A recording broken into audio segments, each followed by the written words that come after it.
Début de cette édition en Espagne, donc avec cette victoire politique, il faut bien le dire, pour le Premier ministre Pedro Sánchez. Sa formation, le Parti socialiste décroche la présidence du Parlement. La socialiste Francina Armengol a ainsi obtenu 178 voix lors du vote. C'est plus que la majorité absolue. Les indépendantistes catalans ont visiblement aidé à son élection, de quoi ouvrir peut-être la voie à un maintien donc en poste de Pedro Sánchez. Et cette situation politique en Espagne, on va tout de suite l'évoquer en longueur avec notre invité. Bonjour Mercedes Yusta. Bonjour. Vous êtes professeur de l'histoire contemporaine de l'Espagne à l'université Paris 8, ici en France. Merci à vous d'être avec nous sur France 24. Victoire politique de Pedro Sánchez, je le disais, avec cette victoire donc à la présidence du Parlement espagnol. On peut donc vraiment parler d'une victoire politique pour le Premier ministre espagnol ? Oui, en effet, c'est une victoire et c'est une avancée très importante vers la possibilité d'une investiture de Pedro Sánchez en tant que président du gouvernement, ce qui n'était pas aussi envisageable il y a par exemple une semaine. En fait, il faut comprendre que cette constitution de ce qu'on appelle la Mesa del Congreso, c'est-à-dire le bureau qui va présider le nouveau congrès des députés, est un pas très important puisque c'est une institution politiquement très importante dans un régime parlementaire comme le régime espagnol. Et c'est en effet cette Mesa del Congreso qui va présider toutes les séances parlementaires, qui contrôle les temps et qui contrôle tout le processus législatif. Donc c'est vraiment quelque chose de très important. Oui, parce que la situation politique est de nouveau inédite en Espagne, ou presque, avec du coup depuis ces élections anticipées, les socialistes qui ont 171 sièges, quasiment autant pour les conservateurs et la droite, l'extrême droite. Et c'est donc les indépendantistes catalans qui ont fait visiblement basculer le vote, les indépendantistes de Carles Puigdemont. Quelles concessions ont dû faire, selon vous, les socialistes pour attirer les voix des Catalans ? Bon, en fait, la situation est un petit peu plus compliquée que ça. En fait, le PSOE a eu 121 députés alors que le PP avait 137. Mais il y a une sorte de troisième bloc, en effet, qui n'est pas uniquement constitué des indépendantistes catalans, mais de tous les partis en fait nationalistes basques, galiciens et catalans qui ont un poids très important dans la politique espagnole. Et en fait, le gouvernement de Pedro Sánchez a eu une politique d'apaisement, et notamment effectivement vis-à-vis du conflit catalan. Et c'est quelque chose qui a payé politiquement pour lui. Donc ça a permis qu'il ait l'appui de ces partis nationalistes et indépendantistes, parce que c'est pas tout à fait la même chose. Et et donc, le Parti populaire, il n'a pas pu opter à cet appui-là parce qu'il a eu par le passé une politique très dure vis-à-vis notamment de la Catalogne. Et donc, ça lui a aliéné les possibilités d'avoir des pactes politiques avec des partis notamment catalans, mais aussi avec le Parti nationaliste basque du fait de leur alliance avec Vox. Et donc, c'est une situation complexe, compliquée. Et en effet, le Parti socialiste, il a dû effectivement négocier avec le parti Junts, qui est un parti en fait plutôt de centre-droite, mais qui est le parti qui a mené le processus indépendantiste en 2017 avec Carles Puigdemont, en effet.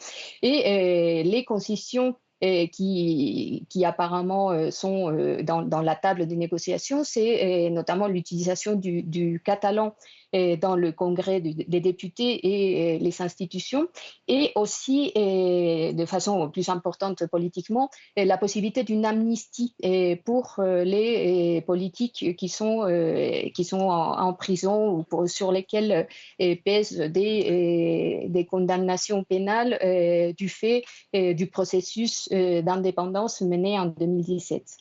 Oui, puisque Carles Puigdemont avait mené, effectivement, voulait une indépendance de la Catalogne. Il est depuis recherché par la justice espagnole. Il est d'ailleurs en exil à Bruxelles. Est-ce que, on imagine que ça a dû susciter des fortes critiques en Espagne, cette alliance politique ? En fait, ça dépend.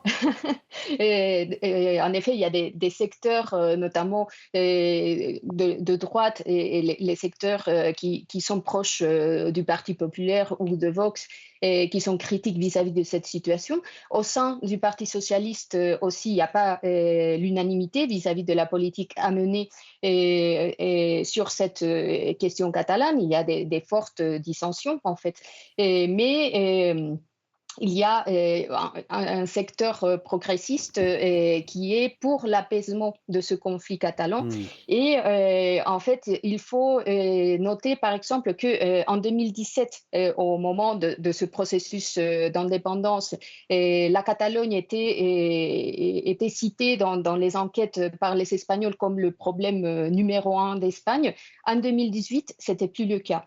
Et donc la politique de concession d'apaisement a eu des conséquences aussi positives, et notamment à l'intérieur de la Catalogne, où en ce moment, la question de l'indépendance ne se pose plus, en Hmm. fait. Et c'est quelque chose qui appartient au passé. Et en fait, en ce moment, il s'agit plutôt de négocier avec le gouvernement de l'Espagne, avec le gouvernement de l'État, pour essayer d'avoir des améliorations ou des concessions. Mais je, ça m'étonnerait en fait que la question de l'indépendance soit menée à nouveau sur le devant de la scène. Hmm. Selon vous, quelles conséquences cela va avoir, cette alliance, du coup, avec ce groupe indépendantiste nationaliste que vous nous avez évoqué, des socialistes, sur la politique générale de l'Espagne, si Pedro Sánchez, naturellement, venait à conserver son poste? En fait, c'est difficile à dire, et c'est certain que cette question de l'amnistie va être posée. Et par rapport à la politique générale, et c'est très difficile de s'aventurer en fait à faire des prévisions de ce que va être la politique menée par Pedro Sánchez.